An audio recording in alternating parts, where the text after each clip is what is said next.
Olá, tudo bem? Sejam bem-vindos mais uma vez para o nosso encontro da Escola Sabatina, onde é produzido aqui o resumo da lição. E hoje nós estamos com um convidado aqui, o Henrique, e ele que tem propriedade para falar, e no sábado à tarde nós vamos ver a introdução do que é um projeto arquitetônico, do que é uma maquete. E, Henrique, as suas boas-vindas. Queria agradecer ao Robson pelo convite aqui, né? É um grande prazer estar aqui, podendo compartilhar com os irmãos aí o estudo da lição da Escola Sabatina. E queria convidar você também, cada dia, a estar buscando mais a Deus, buscando mais a palavra de Deus através do estudo da Escola Sabatina. Eu sempre enfatizo bastante na classe dos jovens ali, que hoje a gente não tem desculpa para não estudar a lição da Escola Sabatina. A gente tem material impresso para comprar, que é barato. Eu tenho aqui no meu celular o aplicativo da lição da Escola Sabatina, que custa apenas R$ 9,99. E você tem de graça ainda lá na Casa Publicadora Brasileira, para você ler a lição todos os dias. Muito bom. Então não há desculpa mesmo, né? Vamos para o interessante dessa manhã, ou desse dia, né? No caso, o sábado, comemorando aqui, estudando o Ansiando por Mais. Vamos celebrando o sábado no estudo, recapitulando esse dia. Mas o que o tema vai dizer para a gente hoje? Aqui no verso para memorizar diz o seguinte, Henrique. Ora, essas coisas se tornaram exemplos para nós, a fim de que não cobicemos as coisas más, como eles cobiçaram. O interessante desse verso, que quando a gente for ler um pouquinho mais para frente, na parte do domingo ali, a gente vai entender o que ele estava se referindo. Ele estava se referindo ao Velho Testamento, né? E ele volta no Velho Testamento, ele está falando sobre o povo de Israel, e está falando sobre as coisas más que o povo tinha, apesar de ter visto coisas muito boas, né?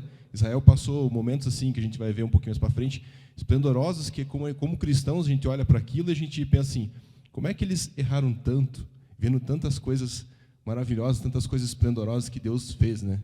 Então, quando Paulo aqui está escrevendo, ele está se referindo ao Velho Testamento, dando exemplo do que tinha acontecido no passado, para que não se repetisse no futuro. Muito bem. Agora, o Henrique, ele é engenheiro, então ele tem propriedade para falar. Aqui conta de uma maquete de 100 artesãos que levaram um tempo, né? 3 anos aproximadamente, é isso, né? Para produzir. Isso, né? O interessante da maquete, que a maquete, na verdade, é uma reprodução daquilo que é real, né? Então, você pega uma parte daquilo que é real e você subdivide em pequenas partes até chegar na proporção. Então, se você for lá medir uma maquete, ela é realmente a proporção real do que foi construído, né? A gente, quem tem a oportunidade de entrar em prédios hoje e tudo mais, o pessoal costuma fazer maquetes para deixar de exemplo como é que vai ficar a construção pronta, né? Apesar de hoje a gente ter tecnologia suficiente para fazer maquetes eletrônicas, o pessoal projeta as maquetes eletrônicas que o pessoal costuma falar por aí hoje, ainda se costumam fazer maquetes, né? E a lição traz esse exemplo da maquete da cidade de Nova York, que está lá no Museu do Queens. Tem mais ou menos 870 metros quadrados essa maquete. Ela foi construída em 1964 e ela é um exemplo perfeito da cidade de Nova York. Ela foi atualizada em 1990, talvez com alguns anos passaram agora, a gente talvez não tenha a mesma ideia do que mudou, né? Mas a maquete é uma reprodução real da cidade de Nova York lá. Eu estava vendo, Henrique, um vídeo de um arquiteto, de uns projetistas aí, e eles criam uma maquete tão perfeita que quando os investidores vão observar aquele material produzido por eles, os investidores sentem o desejo de adquirir, de comprar aquele imóvel. Tamanha é a beleza e a forma como eles reproduziram o pensamento do projetista ali, né, do arquiteto, do engenheiro. E eu imagino Deus, em Êxodo 25, verso 9, verso 40, ele diz, olha, Moisés, tome cuidado, preste atenção para que você faça a maquete, a reprodução, conforme o modelo exato daquilo que te foi mostrado ali no monte, né? Quando ele subiu para ver isso daí, né? E isso é interessante porque tudo que a Bíblia exemplifica, ela é uma reprodução das coisas que estão no céu, uma reprodução realmente do que realmente está lá. Muito bem. Exatamente. Então vamos lá. Vamos caminhar para o domingo aqui, batizado em Moisés. Agora veja bem, Henrique, só pelo que a gente entende de Bíblia, de Novo Testamento, né? Só existe batismo no Novo Testamento. Quem começou com a história dos batismos foi João, cujo apelido lhe deu um sobrenome, né? João Batista.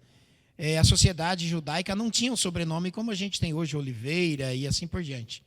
A sociedade do passado era Maria, a que vivia em Magdala, então Maria Magdalena, José, que vivia em Arimateia, José de Arimateia, assim era. E João, o Batista. Não existia batismo propriamente dito, porém a Bíblia diz que todos foram batizados em Moisés, né? Numa linguagem simbólica também, que a gente vem olhando aqui os exemplos. A palavra exemplo, né, ou tipo, a palavra grega que a gente vai ver aqui na introdução, isso são figuras de linguagem para a gente compreender o contexto do passado, né? Então, como que funcionou esse batismo aqui em Moisés? Quando a gente pensa em batismo, hoje, pelo menos quando a gente pensa em batismo, a gente pensa o quê? Libertação, aliança, né? Representa um sinal de que você está aceitando Jesus. O que aconteceu naquela época? O povo estava onde? O povo estava cativo no Egito. Estava preso no Egito. E Deus fez o quê? Deus libertou, Deus trouxe salvação, né? Deus fez aliança, Deus trouxe um sinal para eles. Então, o batismo, quando Paulo está falando ali, ele está se referindo a isso, né? Uma nova aliança, uma nova libertação, uma nova salvação para aquele povo. Muito bem. No continente africano, nós tivemos a Igreja Adventista, o ano passado e retrasado, celebrou cerca de 900 mil batismos, imagina, naquele continente ali, num só período. Agora, o maior batizador que a história conta é Moisés, né? Porque ele batizou 2 milhões de pessoas ali no mar, como diz a lição da escola sabatina aqui. 2 milhões de pessoas foram batizadas, como você bem enfatizou, simbolizando ali a libertação, né? E eu observo o seguinte, que lá em Coríntios capítulo 10, eu gosto do capítulo 10, verso 4 principalmente, falando que todos bebiam de uma bebida espiritual, da mesma bebida que representava Cristo.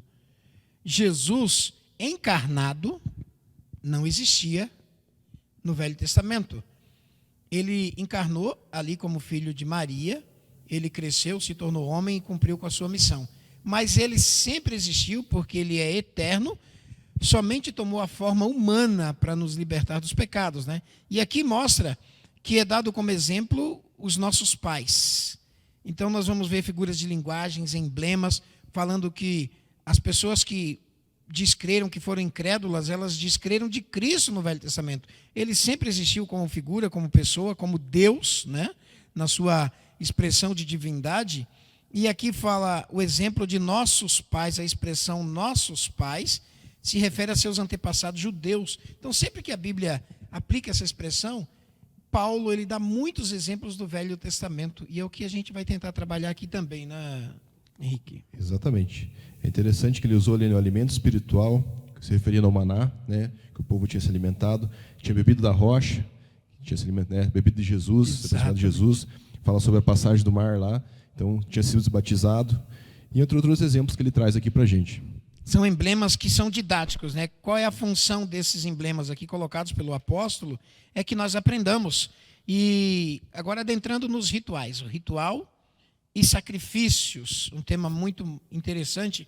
Quando, Henrique, nós olhamos para o santuário, como é maquete, o assunto é maquete, o que Moisés viu no monte? Deus levou ele até o monte e Deus abriu, descortinou o céu, e ele olhando para o céu, ele viu o santuário, e Deus disse, tudo isso que você está vendo, agora faça uma maquete. E aí vai ser o meu evangelho pregado para o povo judeu, dia após dia. E ali havia o pátio, e dentro do pátio o altar de sacrifício, a bacia de bronze, saindo do pátio, entrando agora dentro do tabernáculo, tinha 2 compartimentos, né? É para isso que eu quero enfatizar esse tema. Nós, quando entrávamos no lugar santo, pela fé, que só quem entrava era o sacerdote, ao entrar, à direita dele tinha uma mesa com pães, uma mesa como essa, mais ou menos desse tamanho, com 2 pilhas de pães, 6 e 6, 12 pães representando as 12 tribos de Israel. De frente dele, do sacerdote, tinha uma mesinha com um altar de incenso, e à sua esquerda tinha o candelabro, né? Agora, por que nós enfatizamos isso aí? Porque dentro desse ritual, nós temos a exemplificação seguinte: quando eu estou no pátio, eu sou aquele pecador sem Cristo, que estou à busca dele, em busca de Jesus, de remissão do meu pecado. Aí eu levo o meu cordeirinho, como aqui vai ser dito, e ali eu ponho a mão sobre a cabeça dele, conforme está em Levítico 5:5, e confesso o meu pecado fazendo uma transferência. o pecado é transferido do pecador para o animal. Algumas vezes o sacerdote comia da sua carne, né? Ele entrava dentro do santuário. Só que depois dessa primeira parte feita, agora o sacerdote entrava no lugar santo. O que significa o lugar santo? Para nós compreendermos bem. No lugar santo, quando eu aceito a Jesus e sou lavado na pia de bronze, que representava o batismo, agora eu sou santo. E se eu sou santo, vivendo dentro do lugar santo, eu tenho que viver de toda a palavra que sai da boca de Deus, a mesa dos pães, como diz João 6,35. Eu tenho que viver uma vida de oração, como o altar de incenso, e eu tenho que ser luz do mundo, né? Então veja que ritual, alguns dos rituais que são apresentados aqui. Mas a pergunta 2 diz o seguinte: o que aprendemos com esse ritual? Embora não tenhamos hoje um santuário físico, porque os que havia foram destruídos, os 2, né? O que a gente aprendeu disso daí? Eu acho que primeiro de tudo, Robson, ele apontava para Jesus. Para Cristo. Sempre foi o objetivo apontar para Jesus. E a gente às vezes não consegue entender e compreender o porquê que foi, né, o cordeirinho, por que tinha era um ritual assim que a gente se olhar, pensar, não era uma coisa muito bonita. Não era. Não era bonito. Cheirava sangue. Cheirava, né? Sangue, né? Um cordeiro era morto, o sangue era aspergido ali, então era uma coisa assim, para quem não está acostumado, para quem não tem estômago hoje, para ver isso seria uma coisa terrível. Mas por que tinha que ser assim, né? A pergunta, por que tinha que ser dessa forma? Você pensa comigo, o povo passou quantos anos escravo? 400 anos escravo no Egito, preso lá. Eu imagino, a gente assiste hoje filme de escravidão e é uma coisa terrível, né? O povo era açoitado, morria muita gente. Então, assim, era crueldade, era sangue. E talvez a única forma do povo entender aquele exemplo seria através do quê? Da morte, né? Do sangue, da morte, que era uma linguagem que o povo estava o quê? Acostumado a entender, acostumado a ver aquilo. Então, quando a gente olha para o santuário e vê todo aquele ritual, que para a gente hoje não faz muito sentido fazer aquilo, talvez faça sentido até porque a gente olha assim, porque aquilo, hoje a gente, com a Bíblia como um todo, a gente entende que aquilo apontava para Jesus, né? Aquilo apontava para o Salvador, para Jesus, para alguém que ia um dia remir nossos pecados, né? Até lá, eis que vem aqui o Cordeiro que liberta. Isso. Então, apontava para quem? Para Jesus. Todo aquele sacrifício, toda aquela situação apontava para o grande sacrifício que ia acontecer mais para frente. E uma coisa interessante, quando a gente olha para o Velho Testamento, a gente olha, poxa, mas não serve para nada o Velho Testamento. Eu gosto muito de um texto da Bíblia que diz assim, em Romanos 15:4, eu acho que não está nem na lição aqui, mas ele diz assim, ó, porque tudo que de antes foi escrito, para o nosso ensino foi escrito, para que pela paciência e consolação das Escrituras tenhamos esperança. Então, fica o exemplo aí, né, que tudo aquilo apontava para quem? Para o grande Salvador, que era Jesus, né? Todo aquele sacrifício, todo aquele ritual, e aquele momento de sangue, de dor, era realmente um reflexo do que ia acontecer no futuro. Muito bem, porque o Velho Testamento, todos os profetas, inclusive João diz isso, Mateus 11:13 e Lucas 16:16, diz que todos os profetas e a lei apontavam para Cristo, para o Messias.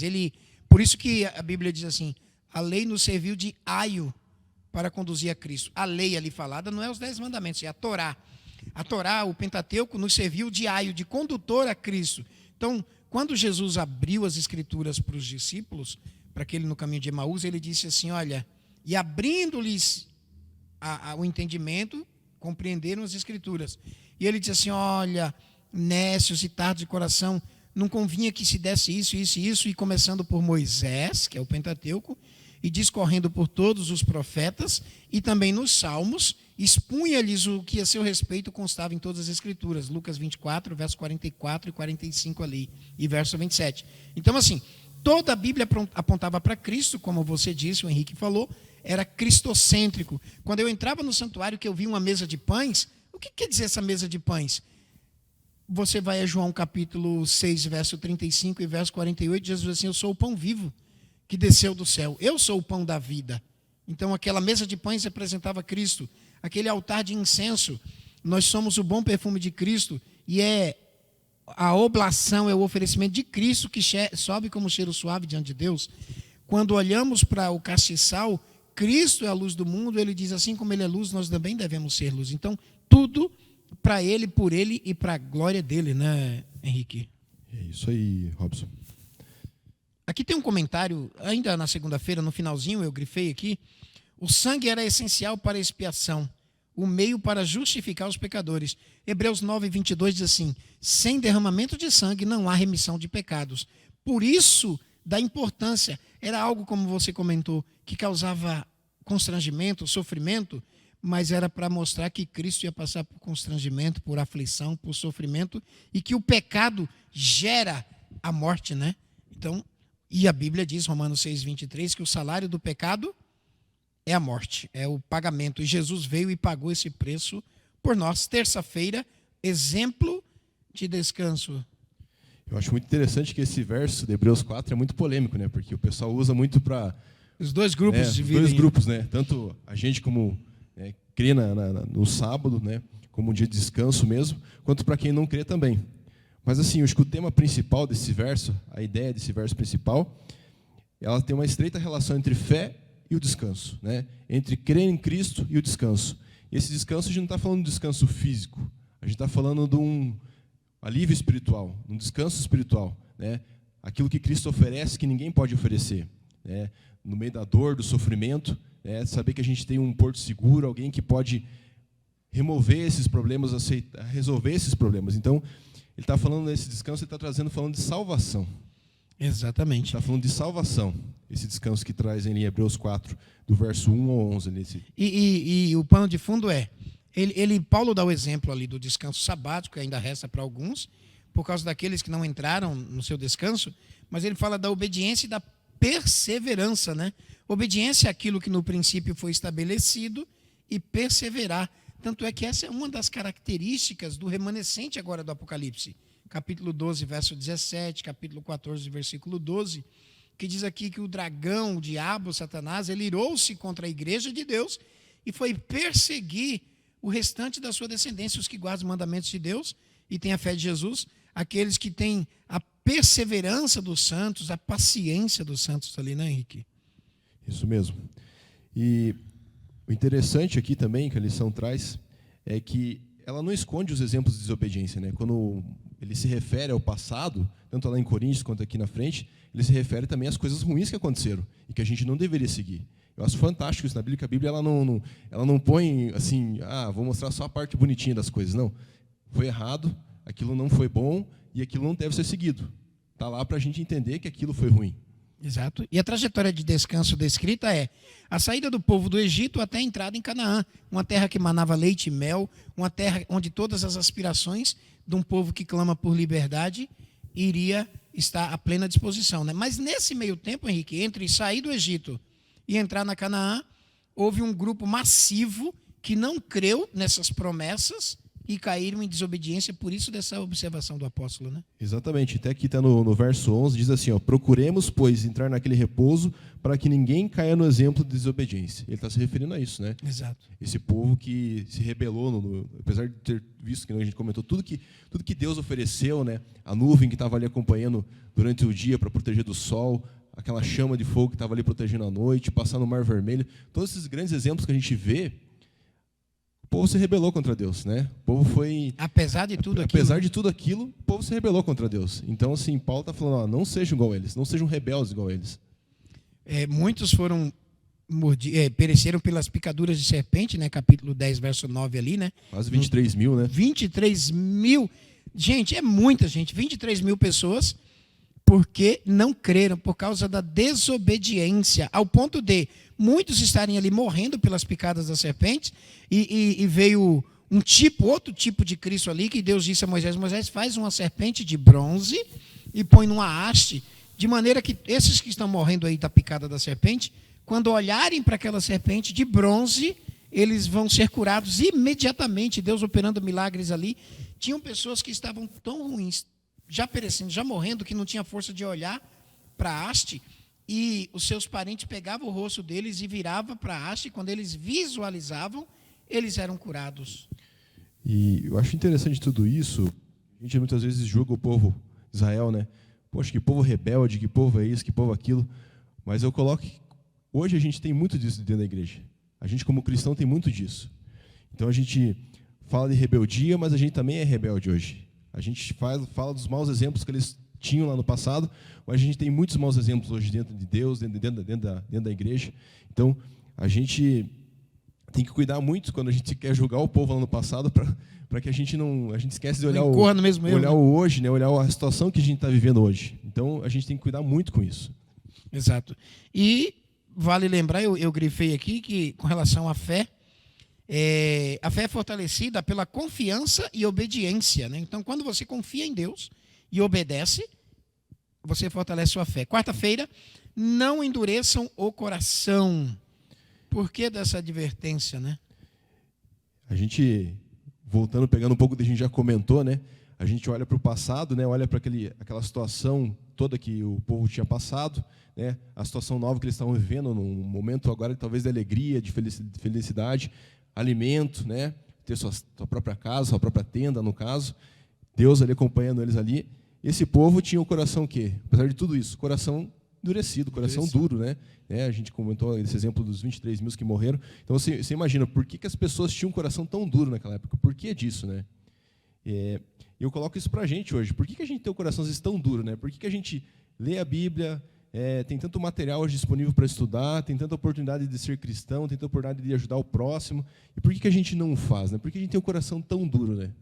Eu vi uma vez o pastor Leandro Quadros falando, é uma coisa muito interessante que ele comentou assim, que o ser humano, a tendência do ser humano qual que é sempre? Sempre o pecado. Então, o ser humano, a tendência do ser humano sempre é o pecado. Então, é uma luta muito grande do ser humano contra o pecado. Então, quando a gente fala assim, coração endurecido, parece que, poxa, mas por que a gente tem o coração tão duro, né? Porque a tendência nossa sempre o que é? É o pecado. A gente sempre quer buscar o pecado. Então, é uma luta constante nossa contra isso, para que o nosso coração não se endureça, para o nosso coração não se feche para Deus. Exatamente. E essa tipologia usada por Paulo aqui, Paulo não criou a narrativa do capítulo 4 de Hebreus do nada, né? Ele tirou isso do Salmo 95.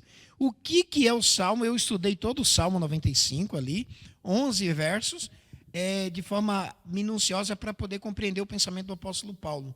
E você vai ver que Deus está dizendo assim, quando Deus diz em Apocalipse 14, 6, olha, 6 e 7, temei a Deus e dai-lhe glória, porque vindo é a hora do seu juízo, adorai aquele que fez os céus, a terra, o mar, a fonte das águas. Quando ele está dizendo, me adore, e quem é ele para dizer assim, me adore, e eu sou obrigado a adorar a Deus? Aí aqui no Salmo 95 ele diz assim, sabe por que vocês têm que me adorar? Porque eu criei os abismos, o fundamento da terra, toda essa criação, tudo veio de mim. Eu sou o dono, o criador, o mantenedor de tudo isso. Essa é a razão.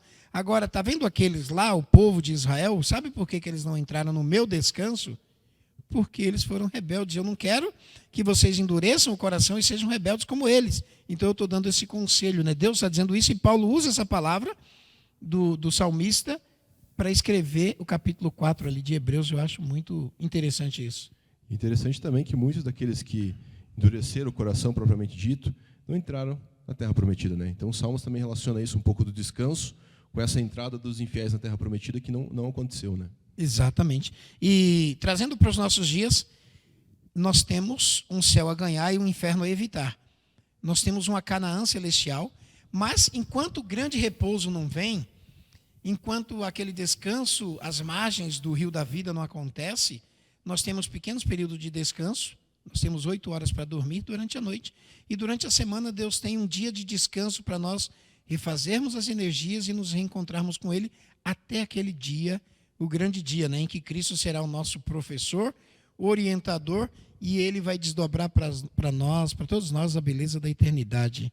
Queridos, a palavra hoje, como diz aqui a pergunta 6, hoje expressa urgência. Por isso que Hebreus 3:7 e 4:15 diz, hoje, se ouvirdes a sua voz, não endureçais o vosso coração. Um dia eu estava dando estudo bíblico para um homem em Londrina, o seu Luiz, e ele já tinha mais de 70 anos, e ele frequentava de forma assídua os cultos da igreja, mas nunca tomava uma decisão ao lado de Cristo. Nunca tomava a decisão de ser lavado no sangue do Cordeiro por meio do batismo. E eu disse, meu irmão, hoje é o seu dia. Hoje nós viemos fazer um apelo para o senhor se encontrar com Cristo. E eu falei para ele, com todo respeito à sua idade, mas eu não posso garantir a minha vida, o meu amanhã. Como o senhor não pode, o senhor já está avançado em idade. Hoje, Jesus está convidando o senhor. Aceita Cristo como seu Salvador? Ele falou, não, amanhã, outro dia, hoje não. E o mesmo faraó disse para Moisés, quando Moisés, em Êxodo 5, verso 2, eu devo rogar por ti? E faraó disse assim, amanhã, 3 vezes Faraó disse amanhã, amanhã, e o amanhã pode ser tarde demais. Por isso que hoje é o dia da visitação. Hoje, aquele homem que eu fiz o apelo para ele e deixou para amanhã, uma semana depois ele morreu, sem tomar a decisão de se entregar para Cristo. Então, queridos, hoje é o dia. Você que vai estar acompanhando essa lição da Escola Sabatina, hoje é o dia. Quinta-feira, para finalizarmos, conquistando uma cidade celestial. Eu acho interessante aqui que ele traz o exemplo de Gálatas aqui.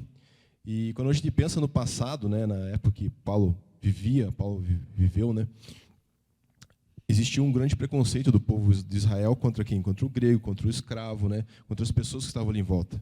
E quando ele fala desse texto, que não há judeu, nem grego, nem escravo, nem homem livre, nem homem, nem mulher, né, mulher também, né.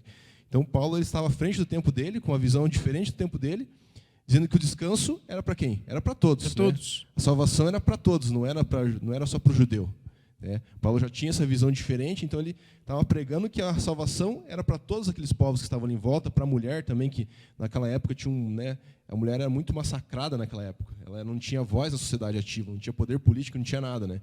Então a gente tem visto um grande exemplo disso. Não podia nem falar com o marido em público, né? Exatamente, a gente tem visto um grande exemplo disso agora lá no Paquistão, né? Exatamente. Então a gente tem ouvido o que tem acontecido lá. E é mais ou menos o que acontecia naquela época, talvez até um pouco pior, né? Exato. E como diz aqui, de Gálatas 3, do 26 ao 29, todos nós somos israelitas espirituais. As bênçãos que cabiam a Moisés e à sua nação, cabem também a nós hoje, pela fé, porque se somos de Cristo, somos descendentes também de Abraão, não é isso, Henrique? Correto, exatamente. E além disso, se a gente é descendente de Abraão, as promessas que estão lá no Velho Testamento, que muitos refutam, né, dizendo como sendo algo passado, que já foi eliminado, elas ainda são válidas.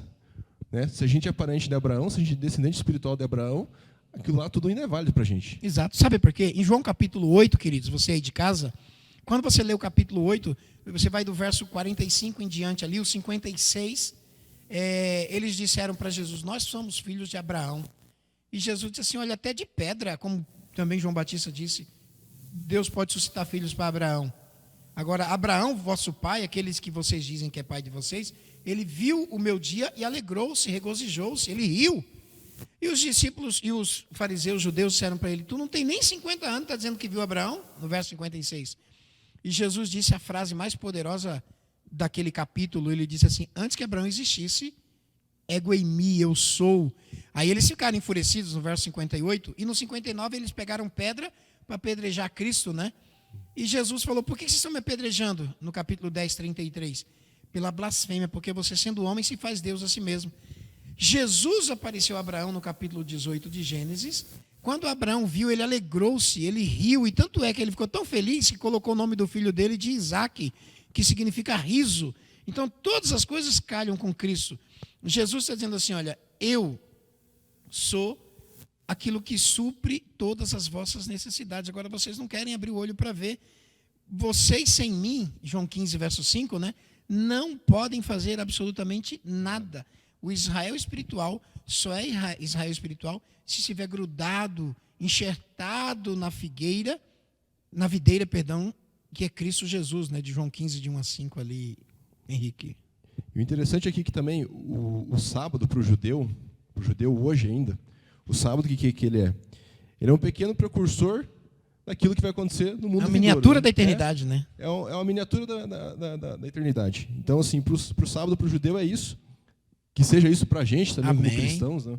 E eu acho que o capítulo 4 de Hebreus, eu acho que ele é muito claro com referente ao sábado. Eu gostaria só de ler o verso 10, que diz assim, porque ele entrou no seu repouso, ele próprio repousou de suas obras, como Deus das suas. Né? A gente sabe que Jesus morreu em que dia?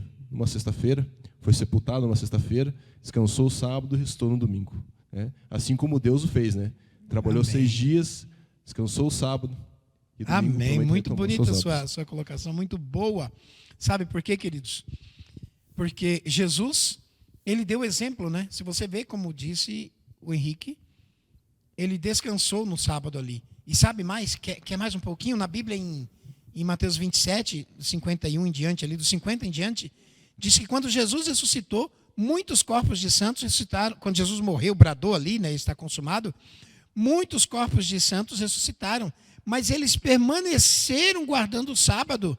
Observem que eles ressuscitaram na sexta-feira, quando Jesus bradou ali, mas eles ficaram nos sepulcros e só saíram da sepultura depois da ressurreição de Cristo, que foi no domingo. Jesus ressuscitou no domingo. Até os santos de todas as eras que ressuscitaram com Cristo guardaram o sábado. Jesus guardou. Agora, isso é um prelúdio do quê? Quando você vai a Isaías 66, verso 22 e 23, diz assim: assim como nos novos céus e na nova terra que hei de fazer, estarão perante a minha face, diz o Senhor, assim há de estar a vossa posteridade e o vosso nome, de um sábado a outro, e de uma lua nova a outra virá toda a carne adorar perante mim, diz o Senhor. Percebeu? De um sábado a outro, e lua nova é do começo do mês. O primeiro sábado do mês, que marcava o mês, era contado isso daí. Então toda a carne viria adorar perante o Senhor. Os pequenos descansos que nós nos entregarmos a Cristo aqui, proporcionará para nós um descanso na eternidade. Querido, o tempo é nosso inimigo. Nós temos um pouquinho de tempo ali agora. Vamos fazer as nossas considerações. Mais algum comentário acerca da sexta-feira? Ou algo que você queira? Eu acho sempre interessante, né, válido, a parte de sexta-feira sempre traz um texto do Espírito Profecia. Eu gosto sempre de ler no final, e tem um pedacinho que eu gosto muito interessante aqui, que diz assim, ó: podem vocês, caros jovens, aguardar com alegre esperança e expectativa em que o tempo do Senhor, o justo juiz, confessará o nome de vocês perante o Pai e os santos anjos? Né? Isso é um recado para os jovens, né? O melhor preparo poderão fazer para o segundo aparecimento de Cristo, que é descansar com firme fé na grande salvação trazida em sua primeira vinda. Vocês devem ver em Cristo como Salvador pessoal. Eu acho que isso reflete bem tudo que a lição sempre quer trazer, porque a essência de tudo que nós estudamos é o quê? É Jesus e a salvação que Jesus traz para a gente. Tudo que a gente estuda reflete isso. Então, por mais que a gente olhe o sábado, outros detalhes que a gente viu aqui sobre o Antigo Testamento, tudo reflete em quem? Jesus, e aponta sempre para quem? Para Jesus e a salvação que ele traz. Amém, louvado seja Deus por isso. Esse livro aqui, não sei se você vai conseguir ver, tem o título de O Grande Conflito.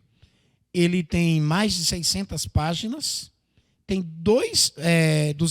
20 séculos de história, né? 200 décadas, 20 séculos de história, desde os dias de Cristo até nós, um pouquinho antes disso. Ele tira muitas dúvidas com relação às curiosidades que você vem a ter das Escrituras. É o best-seller, é um dos livros mais traduzidos no mundo, depois da Bíblia. É esse livro aqui chamado O Conflito dos Séculos. Eu brinquei com o Robson no começo aqui, que ele trouxe esse livro aqui, eu tenho um idêntico esse aqui, a capa exatamente igual. Esse aqui. Muito bom. Então, recomendo a você, que é membro da igreja, ou aquele que não é, que esteja assistindo, que possa adquirir esse material, que ele é maravilhoso também, tem ele gratuito na internet, tá bom? Findamos por aqui, agradecendo a vocês por essa lição maravilhosa, pela companhia, e digo para vocês o seguinte: estudem. A Bíblia diz em Mateus 4,4 que nem só de pão viverá o homem, mas de toda palavra que sai da boca de Deus. Que Deus ilumine a sua vida e que abençoe a cada um de nós. Esse é o nosso desejo e a nossa oração em nome de Jesus. Amém. Amém.